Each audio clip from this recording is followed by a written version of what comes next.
What's up guys, welcome back to my channel. Today I'm going to be doing a video about what it's like to stay in a hostel, all of the amenities that are inside of a hostel, all the negative things in my opinion, and all the different information that you might need or want to know if you are possibly thinking about staying in hostels. Okay, so as far as the sleeping situation, we do have bunk beds. I will say there is an option on the hostel to do a private room or a room with only 3 beds, but if you're going to do the cheapest like we did, you're going to have a room with a ton of bunk beds. So this is mine down here, and then there's a bunk bed up here. And then something that I like about hostels is that obviously you don't want to get your stuff stolen, and so underneath the bed there's these cubbies to store your stuff in, and there's one on each side for each bunk bed. I will say you do need your own lock, so like you can see here I do have my own lock that I use to store my stuff, and this is what it looks like. So it fits your entire backpack and everything else that you could possibly fit in here. You do need to bring your own lock, and I am going to link down below everything that I did bring, so if you guys want to use my link to support me, that'd be great. If not, you could just look up your own lock, and that would work as well. Okay, as far as the bathroom, I don't know if I mentioned, but there are 10 beds in here. So bunk beds, but 10 people total staying here. There are 2 bathrooms, the one on that side. Alright, so the bathroom's pretty standard. It just has a toilet, a bidet, and a standard shower right over here.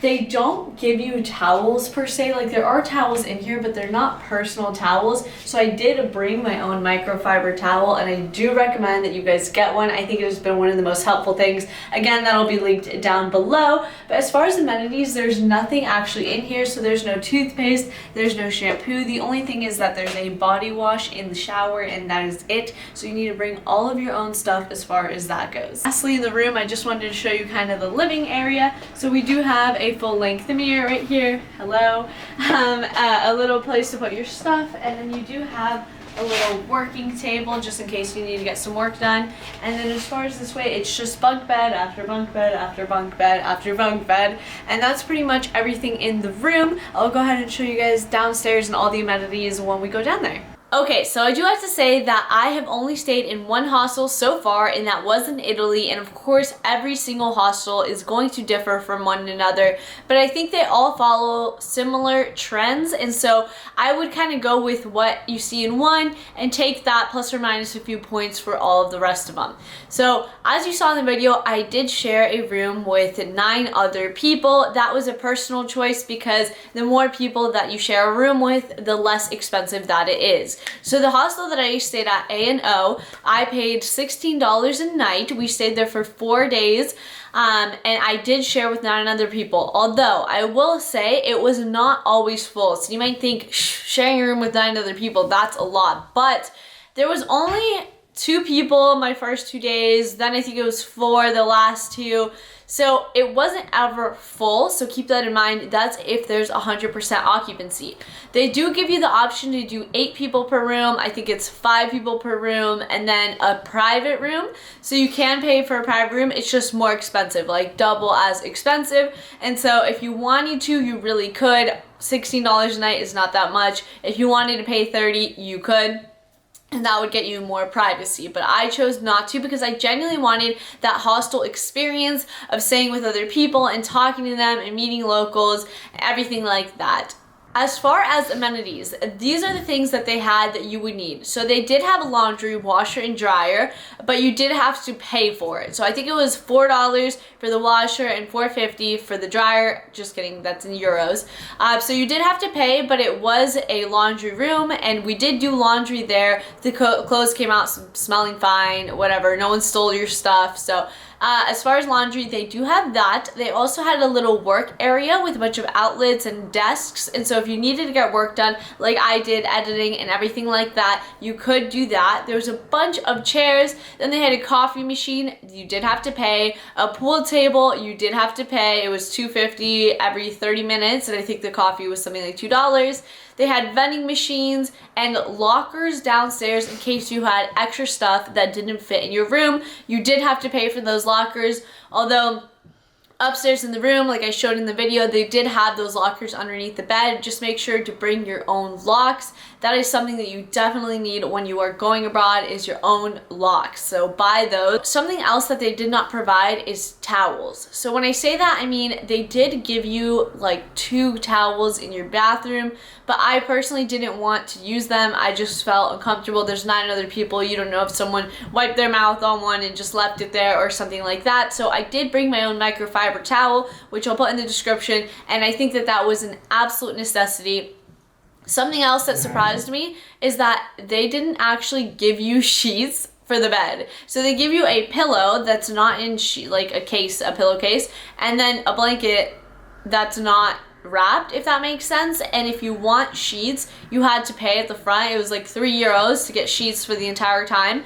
But I personally brought a sheet, I don't want to say it. It was like a sleeping bag sheet that you sleep in on top of your bed and put your blanket on top of that so that nothing actually has to touch you. If you guys want that, again, it's in the description, but I think so helpful because you don't know if the hostel you're going to stay at has sheets, has towels, anything like that. But as far as everything else, they did provide like a body wash and shampoo in one in the bathroom. And let's see, they had a heated towel rack to dry your stuff. No other amenities that I can directly think of. I will say it wasn't that bad. You guys might think hostel, it's horrible, but I felt very, very safe in there, even with my roommates. It was very comfortable. It wasn't dirty seemingly. It was actually a very nice place to stay. Something that surprised me that I will mention is that when I thought of hostels, I thought a bunch of people like me backpacking Europe, from America, from Asia, from Europe, all around the world, all coming to the hostel. But what surprised me is there are a lot of full-time residents in hostels, and I think that you wouldn't think that, of course, because everyone thinks as a hostel as a travel hotel, but because it is so cheap, locals choose to pay to stay there instead of paying rent, which makes sense because if it's $16 a day times 30 days, that comes out to cheaper than a lot of places in rent, and you don't have to pay electric and water. So 2 of our roommates were actually full-time residents, Italian residents. They barely spoke English or Spanish, and they were very, very nice people, but it just surprised me that locals live there. Like, you just wouldn't think that. I did, along with them, meet some really cool people from other parts of the world, and you do get that experience of talking to people, and some of them even invited us to their home countries whenever they're back to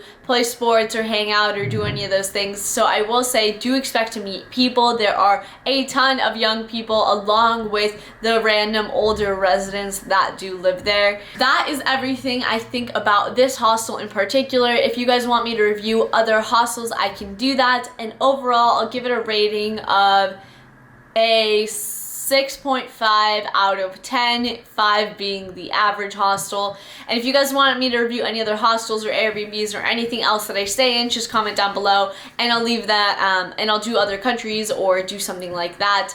Please like the video, subscribe. We're so close to 1,000 subscribers, and I would really, really like to make it there as quickly as possible. Thank you guys so much for watching the video and supporting my channel, and I'll see you on my next video.